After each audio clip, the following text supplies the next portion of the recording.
वैसे तो देश में 7 राज्यों की 13 विधानसभा सीटों पर उपचुनाव होने हैं। उपचुनाव की तारीख का ऐलान नहीं हुआ है, लेकिन तैयारियों का शोर जरूर सुनाई दे रहा है। सबकी नजरें एक बार फिर यूपी पर आकर टिक गई हैं, जहां 10 सीटों पर विधानसभा के उपचुनाव होंगे। आज इसी उपचुनाव की तैयारियों को लेकर मायावती ने लखनऊ में बड़ी मीटिंग की, नेताओं के साथ जमीनी हकीकत और तैयारियों की समीक्षा बैठक की। दिलचस्प बात यह है कि अब तक मायावती उपचुनाव को नजरअंदाज करती रही हैं, लेकिन इस बार उनकी पार्टी के मैदान में आने से मुकाबला दिलचस्प दिख रहा है। इस बीच बीजेपी भी लोकसभा चुनाव में खराब प्रदर्शन के दाग को धोना चाहती है, इसलिए उनके नेता लगातार उन विधानसभा क्षेत्रों का दौरा कर रहे हैं जहां उपचुनाव होने हैं। आज डिप्टी सीएम ब्रजेश पाठक ने करहल विधानसभा का दौरा किया। इस सीट की जिम्मेदारी बता दें ब्रजेश पाठक के कंधों पर ही है। इससे पहले सीएम योगी लगातार जमीन को मजबूत करने में लगे हुए हैं। पिछले 10 दिनों में सीएम योगी 2 बार अयोध्या का दौरा कर चुके हैं। ये वही जगह है जो फैजाबाद लोकसभा सीट में आती है। यहाँ पर लोकसभा चुनाव में बीजेपी को हार का मुंह देखना पड़ा था, सबसे भारी ये सीट पड़ी थी, इसलिए अयोध्या की सीट बीजेपी के लिए प्रतिष्ठा का सवाल है। वहीं पीडीए के फॉर्मूले से अखिलेश यादव फिर मैदान में उतरने का प्लान बना रहे हैं। लोकसभा चुनाव में अच्छे प्रदर्शन से समाजवादी पार्टी के हौसले बुलंद हैं, लेकिन सबसे बड़ा सवाल है कि क्या लोकसभा चुनाव के नतीजे जैसे ही परिणाम 10 सीटों के उपचुनाव पर भी दिखेंगे? क्या अखिलेश फिर से करिश्मा दिखा सकेंगे? क्या बीजेपी लोकसभा की गलतियों से सीख लेते हुए उपचुनाव में बाजी पलट देगी? क्या मायावती के उपचुनाव में आने से बीजेपी को फायदा हो सकता है? सवाल कई हैं, लेकिन उससे पहले ये रिपोर्ट।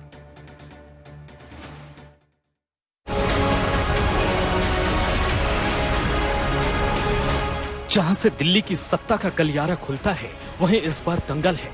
यूपी विधानसभा चुनाव के अखाड़े में सियासी पहलवानों का असली टेस्ट होना है। इसी टेस्ट की तैयारियों की झलक आज बीएसपी की मीटिंग में देखने को मिली, जब मायावती ने लखनऊ में यूपी प्रदेश पदाधिकारी, जोनल प्रभारी और जिला अध्यक्षों के साथ उपचुनाव के सीटों को लेकर चर्चा की। खास बात यह है कि उपचुनाव से हमेशा कन्नी काटने वाली मायावती ने इस बार उपचुनाव में उतरने का प्लान बना लिया है। बड़ी बैठक बहुजन समाज पार्टी की मानी जा रही है और तस्वीरों में आप देख रहे हैं किस तरह से मायावती यहां पर पहुंची हुई हैं और उपचुनाव के दृष्टिगत ये बैठक काफी अहम, क्योंकि पहली बार ऐसा हो रहा है जब मायावती उपचुनाव में उतरने वाली है। और इतना ही नहीं बल्कि आरक्षण में वर्गीकरण के मुद्दे को लेकर भी मायावती काफी प्रखर तरीके से लगातार प्रेस कॉन्फ्रेंसेस कर रही हैं और उसके बाद मायावती की ये बैठक और उनके चेहरे पर एक मुस्कुराहट ये बता रही है कि वो फिलहाल आत्मविश्वास से लैस है। लेकिन एक बड़ा चैलेंज भी बहुजन समाज पार्टी के पास है और वो चैलेंज ये है कि किस तरह से जो वोट शिफ्ट हुआ है, चाहे कांग्रेस में हुआ हो चाहे सपा में हुआ हो, उसको वापस कैसे हासिल किया जाए और वर्गीकरण आरक्षण का जो मामला है क्या उसको लेकर सफलता मिलेगी। खास बात यह है कि बीएसपी ने 10 सीटों में से 3 सीटों पर उम्मीदवारों पर मुहर लगा दी है। यूपी के जिन विधानसभा की 10 सीटों पर उपचुनाव होने हैं, उनमें फूलपुर, खैर, गाजियाबाद, मझवा, मीरापुर, मिल्कीपुर, करहल, कटेहरी और कुंदरकी है, जहां के विधायक इस बार लोकसभा चुनाव जीतकर सांसद बन गए। वहीं 10वीं सीट सीसामऊ समाजवादी पार्टी के विधायक इरफान सोलंकी की आपराधिक मुकदमे में सदस्यता रद्द होने की वजह से खाली हुई है।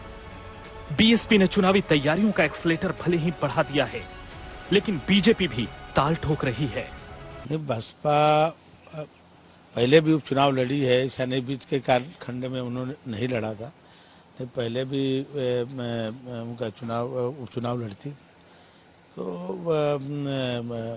अभी लोकसभा में भी लड़ी थी, तो उनका तो अपना पार्टी का वो है, अपने पार्टी का कैंडिडेट लड़ाए, उससे कोई फर्क नहीं पड़ता है। भाजपा सीट जीतेगी, ये मैं जानता हूँ। बीजेपी की तैयारी तो उसी वक्त शुरू हो गई थी जब लोकसभा चुनाव में बीजेपी को झटका लगा था। 2019 लोकसभा चुनाव में यूपी की 80 सीटों में से 64 सीटों पर जीत दर्ज करने वाली बीजेपी को 2024 लोकसभा चुनाव में सिर्फ 33 सीटें ही मिल सकी। इसी खराब प्रदर्शन को देखते हुए बीजेपी में जुबानी जंग भी शुरू हो गई। किसी ने पार्टी को सर्वोच्च बताया तो किसी ने योगी सरकार के लिए बैटिंग की। हालांकि इस द्वंद के बीच सीएम योगी ने यूपी में 10 सीटों पर होने वाले विधानसभा उपचुनाव के लिए खुद कमान संभाल ली। जिन विधानसभा में उपचुनाव होना है, वहां के सभी मंडल स्तर के पदाधिकारियों से अलग अलग सीएम योगी ने मीटिंग की। चुनावी विधानसभा क्षेत्र अंबेडकर नगर और अयोध्या के दौरे सीएम योगी कर चुके हैं। पिछले 10 दिन में 2 बार योगी अयोध्या गए और 1 बार अंबेडकर नगर गए। करहल की जिम्मेदारी डिप्टी सीएम ब्रजेश पाठक को मिली है, जहां आज उन्होंने रणनीति बनाई। करहल विधानसभा सीट अखिलेश यादव के इस्तीफे के बाद खाली हुई है। इससे पहले शनिवार को सीएम योगी आदित्यनाथ ने मिल्कीपुर विधानसभा सीट पर एक कार्यक्रम में हिस्सा लिया। बीजेपी उपचुनाव होने वाले सभी 10 विधानसभा क्षेत्रों की प्रभारी मंत्री बना चुकी है। यूपी लोकसभा में शानदार प्रदर्शन के बाद अखिलेश यादव के हौसले बुलंद हैं। लोकसभा चुनाव में 80 सीट वाले उत्तर प्रदेश में समाजवादी पार्टी को 37 सीटें मिली हैं, इसलिए अखिलेश यादव ने उपचुनाव को लेकर पूरी ताकत झोंक दी है। अखिलेश यादव हर हफ्ते बैठक ले रहे हैं। फैजाबाद लोकसभा सीट जीतने वाले अवधेश प्रसाद के बेटे का टिकट मिल्कीपुर से करीब करीब पक्का माना जा रहा है। वहीं अंबेडकर नगर में लालजी वर्मा की बेटी को समाजवादी पार्टी की टिकट मिलने के कयास लगाए जा रहे हैं। करहल को लेकर अखिलेश के भतीजे तेज प्रताप यादव का नाम सबसे आगे चल रहा है। वहीं कांग्रेस के साथ गठबंधन में ही समाजवादी पार्टी उपचुनाव में उतरेगी। सूत्रों के मुताबिक 10 सीटों में से कांग्रेस 4-5 सीट की डिमांड कर रही है, जबकि सूत्रों के मुताबिक समाजवादी पार्टी कांग्रेस को 2 सीटें ही देने का प्लान बना रही है, जिसमें गाजियाबाद और मिर्जापुर शामिल है। हालांकि आखिरी मोहर राष्ट्रीय नेतृत्व का फैसला होगा। 10 की 10 जीतेंगे, डंके की चोट पर 10 जीतेंगे। शेयरिंग को लेकर कुछ फॉर्मूला लड़ेंगे, मिलकर लड़ने वाले हैं। डंके की चोट पर 10 जीतेंगे और पूरा का पूरा पक्ष में हमारे माहौल है। पूरे प्रदेश में आम जनता ऊब चुकी है, महंगाई से, बेरोजगारी से, इनके बड़े बड़े दिखावे से ऊब चुकी है जनता। देखिए, ये फैसला तो राष्ट्रीय नेतृत्व को करना है, आदरणीय अखिलेश यादव जी को करना है और कांग्रेस के राष्ट्रीय नेतृत्व को करना है।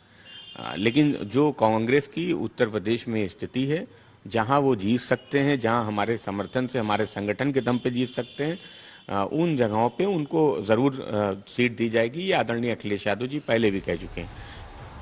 यूपी की 10 सीटों पर विधानसभा उपचुनाव में मायावती की पार्टी बीएसपी के उतरने से मुकाबला दिलचस्प हो गया है। जो दलित वोटर लोकसभा चुनाव में समाजवादी पार्टी और कांग्रेस की तरफ चले गए थे, उनके मायावती के साथ आने पर समीकरण बदल सकते हैं और इसका फायदा बीजेपी को मिल सकता है।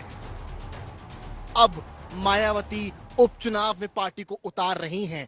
बाहर आए नेताओं की माने तो सोनभद्र और फूलपुर में लगभग तय हो गया है प्रत्याशी का नाम। हालांकि पार्टी अभी सामने नहीं ला रही है, लेकिन एक बात साफ है कि एक तरफ मुख्यमंत्री योगी आदित्यनाथ अंबेडकर नगर अयोध्या के दौरे कर रहे हैं, सपा अध्यक्ष अखिलेश यादव उम्मीदवारों के नाम फाइनल कर रहे हैं, तो वहीं मायावती बैक टू बैक इस तरह की बैठकें लेकर तारीखों के ऐलान से पहले सभी दल जमीन पर अपनी जमीन मजबूत करते नजर आ रहे हैं। कैमरामैन रोहित के साथ समर्थ श्रीवास्तव, लखनऊ आज तक।